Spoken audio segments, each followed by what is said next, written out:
Hello friends, so this is part 4 chapter number 2 and in this video we're gonna to complete our part 4 and remark if you have not watched the part 3. So first of all go watch that full video, then come into the part 4 and you will easily able to learn. So guys, now the conflict is कि क्यों land grant किए जा रहे हैं. सो वहाँ की people क्या बताते वहाँ के पीपल ये बोलते थे कि एग्रीकल्चर इंक्रीज हो रहा है. वहाँ के किंग्स लोग एग्रीकल्चर को बहुत ज़्यादा इंक्रीज करते थे. सो जो ग्रांट होती थी गाइस वो क्या होती थी, आप लोगों की छोटी ग्रांट भी होती थी और बड़ी ग्रांट भी होती थी. And although this lands were uncultivated, जो लैंड होती थी अनकल्टिवेटेड होती थी. So guys at the time people what says, वहाँ के पीपल क्या बोलते थे कि रूरल पॉपुलेशन को ही अधिकतर देखा जाए तो लैंड उनको कॉन्कर होता था, उनको मिलता था और किसी और को नहीं मिलता था. मतलब वहाँ के लोगों के हिसाब से बता रहे हैं अकॉर्डिंग टू द पीपल. तो उनमें कौन आते थे रूरल पॉपुलेशन में, आपके कौन कौन आ जाएंगे, your Brahmins and peasants. In case of Brahmins क्या होता था, इनको बहुत सारी राइट्स भी दी जाती थी. ठीक है, पेरेंट्स को तो नहीं दी जाती थी. As we know the Brahmins are precious, ना प्रीस्ट मानते थे उनको, दे आर ओके. तो इनको राइट्स दी जाती थी एंड डोनीज दे दिया जाती. डोनीज यानी डोन, किसी भी चीज को देना. So we can also recall that one kind of rights given to the Brahmins, agraharas. अभी हमने पार्ट 3 में पढ़ा था. फिर से बोलूंगी, if you haven't watched the video go to the part 3 and अगर अब तक की वीडियो आपको समझ में आ रही तो please like, share and subscribe to my YouTube channel. So peasants को क्या करना पड़ता था, फार्मिंग, खेती करनी पड़ती थी. ठीक है, और लैंड्स रिवेन्यूज पे करने पड़ते थे. न्यू लॉर्ड्स लोगों की बात माननी पड़ती थी. सो एज द ऑर्डर्स, जैसे भी ऑर्डर्स आते थे न्यू लैंड लॉर्ड्स का आप ऑर्डर को मानना ही आपको पड़ेगा. आप उसको वो नहीं कर सकते, क्या बोलते हैं, डिक्लाइन नहीं कर सकते, उसको मना नहीं कर सकते कि नहीं हम नहीं मानेंगे. So what we can conclude that कि एग्रीकल्चर को इंक्रीज करने के लिए वो लोग क्या करते थे, लैंड को ग्रांट करते थे. सेकेंड पॉइंट क्या बोलते हैं आप लोगों का कि अकॉर्डिंग टू द पीपल क्या था कि किंग्स की जो पावर थी ना वो वीकनिंग हो गई थी, वो कम हो गई थी according to the people. And in earlier also we have studied that samantas लोगों की पावर बहुत ज्यादा थी. वो लोग अपने आप को बहुत प्रेस्टिजियस, बहुत ज्यादा पावर रूल में अपने आप को रखते थे. सो किंग क्या सोचते थे, what are kings want to do that we want to friendship with the samantas, how to defeat the samantas. कि या तो फ्रेंडशिप होते या तो इसको डिफीट करते, because they also want power. Okay, when allies, या तो उससे हमारी दोस्ती हो जाए. And they also think that कि हमें ब्राह्मण के साथ दोस्ती कर लेनी चाहिए. वाई ब्राह्मण्स ओनली, इसीलिए चूंकि वो लोग प्रेस्टिजियस पीपल है, पावर्स वाले पीपल्स है. अगर उनके साथ वो लोग फ्रेंडशिप करेंगे तो उनकी ऑफकोर्स उनकी पावर जो होगी क्या होगी, इंक्रीज होगी, बढ़ेगी. And they want to show themselves as a superman. ठीक है, कि we are very prestigious, we have so much of money, I mean power, this kind of things. So हमें इंस्क्रिप्शंस तो मिल रही है, रिलेशंस तो हमें मिल रही, इंस्क्रिप्शंस तो हमें मिल रही है, पर इनसे हमें किस चीज के बारे में पता चल रहा है, किंग्स और ब्राह्मण्स के बीच का रिलेशन हमें पता चल रहा है. किंग्स और एग्रीकल्चर के बीच में, लेबर्स के बीच का हमें कनेक्शन पता चल रहा है. पर friends, there is also one lacking point in inscription की. एक अच्छी सी लैकिंग पॉइंट हमें पता चली. किंग्स और पेस्टोलॉजिस्ट जो एक जगह से दूसरी जगह जाते थे. फिशर फोक ना, जो मछुआरे लोग होते थे. हंटर गैदरस, जो हंट कर करके अपना लाइवलीहुड को चलाते थे, hunter gatherers. Mobile and semi sedentary, mobile यानी रोमिंग पीपल जो एक जगह से दूसरी जगह अपने आप को ट्रेवल ही करते रहते. बंजारस. आर्टिशंस, जो कि आर्ट एंड क्राफ्ट की चीजें बनाने, स्टोन, मेटल्स, ये सब. शिफ्टिंग कल्टीवेशन मीन्स एक जगह अपने एग्रीकल्चर किया फिर दूसरी जगह चले गए और उस लैंड को ऐसे छोड़ दिया. ठीक है, तो इन सब चीजों की जितनी भी रिलेशन बिटवीन द किंग्स है ना, इन सब चीजों के साथ जो रिलेशन है हमारा किंग का, वो बताई नहीं गई है. So that is about the rural areas land grants. Rural areas के लैंड ग्रांट्स के बारे में हमने ये पढ़ लिया. So guys, next topic is towns and trade. नई नई सिटीज आ रही थी और ट्रेड भी इंक्रीज हो रहा था. तो फर्स्ट ऑफ ऑल हम इसको लर्न कर लेते हैं, वेरी इंपॉर्टेंट, वोटिव इंस्क्रिप्शंस. ठीक है, तो वोटिव इंस्क्रिप्शंस आपके लिए बहुत इंपॉर्टेंट इसलिए हैं क्योंकि इसमें ये बताया जाता है कि गिफ्ट दिए गए हैं रिलीजियस पीपल को, है ना. किसके द्वारा गिफ्ट दिए गए हैं, gift to religious people. King भी हो सकता है, कोई बड़ा अधिकारी भी हो सकते हैं जो प्रेस्टिजियस प्लेस पर हो, उनको किनको रिलीजियस इंस्टीट्यूशन को गिफ्ट दिए गए, तो उसको बोलते हैं votive inscriptions. Now coming to the main topic, new cities. 6th century BC में हमने क्या देखा कि न्यू सिटीज उभर के आना चालू हो रही थी। तो उसमें कौन कौन सी सिटीज थी? पाटलिपुत्र, उज्जैनी, मथुरा, पुहार। ठीक है, लर्न कैसे करेंगे? PUMP।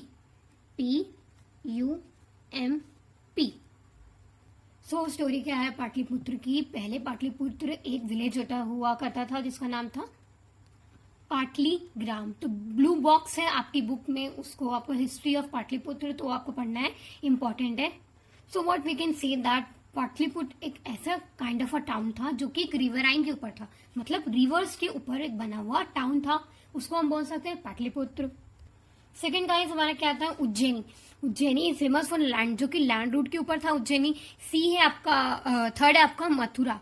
ठीक है, मथुरा इज फेमस, मतलब उधर क्या क्या किसके ऊपर था वो स्टैब्लिश हुआ था? सो इसमें 3 चीजें थी, कल्चरल सेंटर था, कमर्शियल सेंटर था और पॉलिटिकल सेंटर था। इन तीनों को मिला के मतलब वहां की स्टैब्लिशमेंट ऐसी थी कि मथुरा में इतनी सारी चीजें हमें मिलती थी, क्वालिटीज देखने को मिलती थी। ओके, फोर्थ है आपका पुहार है, जो कि कोस्टल टाउन है, जो कि आप इसे ऐसे समझ सकते हो कि बाहर की कंट्रीज के ट्रेड करने के लिए बहुत ज्यादा इंपॉर्टेंट कोई टाउन है, तो पुहार आप बोल सकते हैं।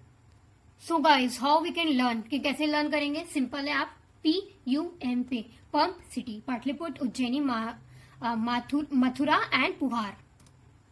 अब नेक्स्ट टॉपिक अर्बन पॉपुलेशन। ठीक है, अर्बन पॉपुलेशन के बारे में जानेंगे, एलिट प्लस क्राफ्ट पर्सन्स के इस टॉपिक में हम जानेंगे, इस टॉपिक में हम यही पढ़ेंगे।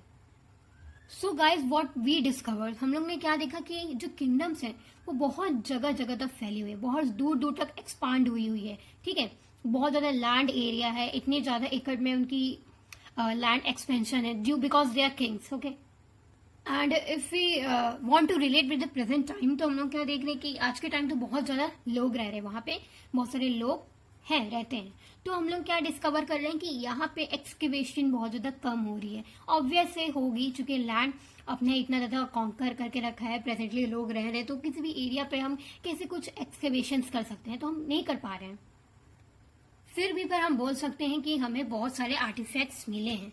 आर्टिफैक्ट्स यानी जो चीज ह्यूमंस द्वारा बनाई गई हो।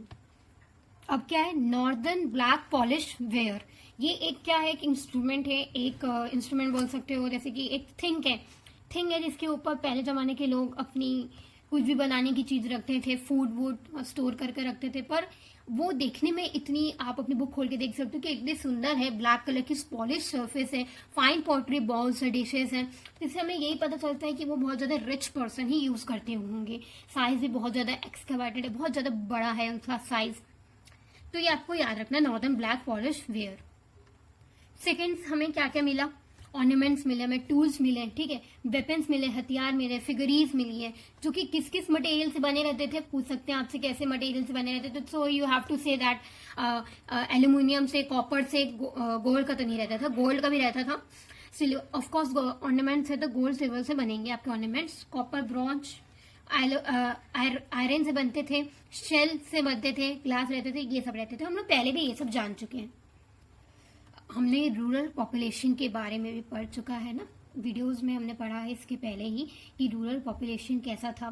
तो ये जो 2 पॉइंट है वो तो दोनों में सेम ही है। तो मैं अर्बन का भी पढ़ना था, इस कारण हमने दोनों का पढ़ लिया है। आपको डिफरेंस बिटवीन पूछ ले, ठीक है, ये दोनों में से सिमिलैरिटीज क्या थी, डिफरेंस क्या थी, तो आप दोनों को एक साथ एक पेपर में लिख के एनालाइज करके लिख सकते हो।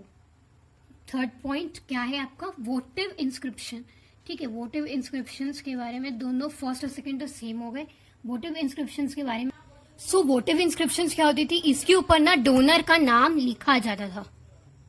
सो वो क्या दे रहा है किसी भी गिफ्ट, रिलीजियस इंस्टीट्यूशन को या किसी भी चीज को कुछ भी गिफ्ट दे रहा है, उसको बोलते थे डोनर। सो इस समय क्या पता चला कि जो डाउन है उसके अंदर gold Smith, black Smith, religious constitutions जो होते थे, इंस्टीट्यूशंस होते थे, गिफ्ट जो उनको मिलते थे, कारपेंटर्स, किंग्स, मर्चेंट्स, ये सारे लोग रहते थे।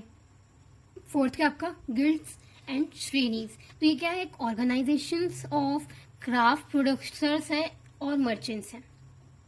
फॉर एग्जाम्पल आप ऐसे समझो जैसे कि पोर्टर्स जो लोग हैं एक गिल्ड्स बनाते थे, मतलब एक ऑर्गेनाइजेशन बनाते थे, उसमें लोग ये डिसाइड करती थी कि प्राइस क्या रखेंगे उस पोर्ट का, उसका सेलिंग प्राइस क्या होगा, कॉस्ट प्राइस क्या होगा, बाहर जब विदेश में भेजेंगे, दूसरे स्टेट्स में भेजेंगे तो उन पे क्या टैक्सेस लगेंगे, सब कुछ उन लोग गिल्ड्स डिसाइड करते थे किसी भी चीज का, कोई भी ऑब्जेक्ट्स का।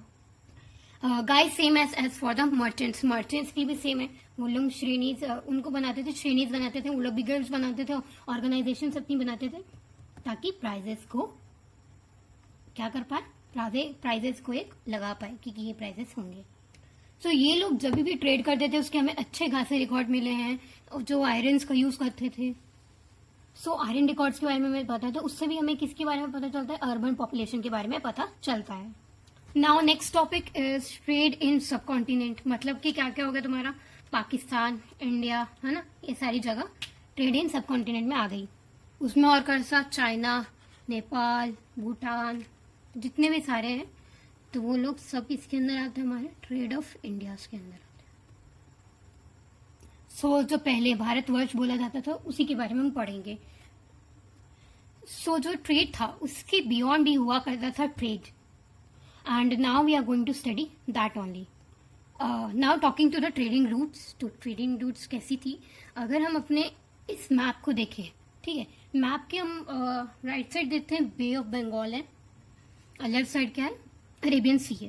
तो ये जो जितने भी आप देख रहे हो ट्रेड रूट्स, आप ये देख रहे हो, ये सारे ट्रेड रूट्स के अंदर आ रहे हैं, ये सारे ट्रेड रूट्स हैं। तो ये सारी रूट्स क्या हेल्प करती थी हमें ट्रेड करने के लिए, कैसे, केस देखिए, इसमें जैसे मान लीजिए कोस्ट एरिया से हम वेस्ट एशिया से ट्रेड कर सकते हैं, यहाँ से नॉर्थ अफ्रीका से कर सकते हैं, राइट साइड में देखें अपने तो चाइना से, ईस्ट एशिया से, साउथ एशिया से हम लोग ट्रेड कर सकते हैं। So these all types of trade routes के एविडेंसेस हमें मिले हैं। सो आपको क्वेश्चंस क्या आएगा कि 600 BCE टू 600 CE के बीच के ट्रेड्स बताओ। तो आप लोगों को इन्हीं ट्रेड लिंक्स के बारे में, इन्हीं ट्रेड रूट्स के बारे में कि बे ऑफ बंगाल कोस्ट से China, Bay of Bengal coast से East Asia and other Indonesia countries से ट्रेड करते थे, यही सब है आपको बताना है। अब ट्रेड तो वो करते थे, क्या क्या वो लोग यूज करते थे ट्रेडिंग के लिए वो पढ़ते हैं। So we are going to study modes of travelling, what are the different types of modes they allow for the travelling. तो फर्स्ट है, सो आपका फर्स्ट क्या है, पेडलर्स। पेडलर्स यानी सिंपल वॉक वाले लोग जो आते हैं, अभी भी हमारे घर के सामने आते हैं कुछ भी अपना ट्रेडिंग के लिए, तो वो गए आपके पेडलर्स। मर्चेंट्स आप लोगों के कौन होंगे, जो कि आपके बुलक कार्ट्स में आते हैं, है ना, बुलक कार्ट्स रहती है उनके पास, हेवनली अच्छा खासा उनके पास ट्रेडिंग मटेरियल रहता है अपने आप को ट्रेड को एक्सपांड करने के लिए, तो मर्चेंट्स हो गए। थर्ड आपका सी फारिस। सी फारिस यानी अभी हमने मैप देखे थे इंडिया का, उसमें हम लोग क्या देखे थे कि बे ऑफ बंगाल से अगर हमें चाइना को ट्रेड करना है ना, तो हम लोग जाके वहां से ट्रेड कर सकते थे। भले ये रिस्की होता था, लाइफ डेंजरस में रहती थी उनकी, पर profitable, it's is very profitable for travelling and trading.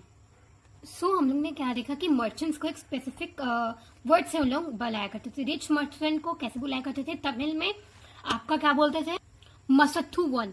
One यानी हम लोग जानते हैं वन यानी जीत जाना, ठीक है, तो तमिल में इसको बोलते थे मसथु वन। प्राकृत जो लैंग्वेज उसमें बोलते हैं सेठीज। सेठीज यानी हम लोग अभी भी प्रेजेंट डे से रिलेट कर सकते हैं, सेठ बोलते हैं ना, सेठ जो कि बहुत ज्यादा रिच होते हैं, हम उसको बोलते हैं अरे वो तो सेठ है, फॉर एग्जाम्पल। एंड एक और वर्ड है सत्तावाहास, ये बोलते हैं। नेक्स्ट क्या हम पढ़ेंगे कि व्हाट आर द गुड्स, क्या गुड्स वो लोग सेल करते थे। क्या आप लोगों को नॉर्मल गुड्स क्या क्या है उन लोग सेल करते हैं, salt, green, cloth, metal ores, product of stones, simple है, टिम्बर लकड़ी होती है, मेडिसिनल प्लांट्स। हम लोग जानते हैं मेडिटेरेनियन सी के ऊपर क्या है, रोमन एम्पायर है। आप मैप से रिलेट कर सकते हो, मेडिटेरेनियन सी निकालो नेट पे सर्च मार के तुरंत, और उसके ऊपर आप देखोगे कि रोमन एम्पायर है, यूरोप है पूरा। सो रोमन एम्पायर से इंडिया से, है ना, रोमन एम्पायर में इंडिया से क्या क्या एक्सपोर्ट होता था ना, क्या क्या जाता था, तो बहुत सारे एबेंडेंस में जाता था पेपर, आपका जितने भी स्पाइसेस होते हैं आपके, टेक्सटाइल, ठीक है, cloth, famous, India is very famous for cloth. और क्या क्या जाता है, मेडिसिनल प्लांट्स होते थे, इतने ज्यादा प्रीशियस हर्ब्स होते थे जिसका क्योर कहीं नहीं था, पर इंडिया के पास था क्योर एट दैट टाइम, है ना। और आपको पता भी होगा इंडिया को सोने की चिड़िया भी कहते थे। आप ऐसे रिलेट कर करके याद करो ताकि आप उसको याद रख पाओ। So again I am gonna to ask you some questions जिससे समझ में आ जाए हमने जितनी भी पढ़ाई की है कितना हमें किस लेवल पे हम लोग स्टार्ट करते हैं. Question number 1, name the special officers appointed to spread the message of dhamma. Question number 2, who deciphers the Brahmins and Kharosthi script? Question number 3, how does Gupta rulers exify themselves as a high status? So people आप लोगों को comment करके बताना है कि इन सब questions के क्या आंसर होंगे. So guys, that is for the today's video. We will meet in our next part. That is for the today. Thank you. Bye bye. Take care.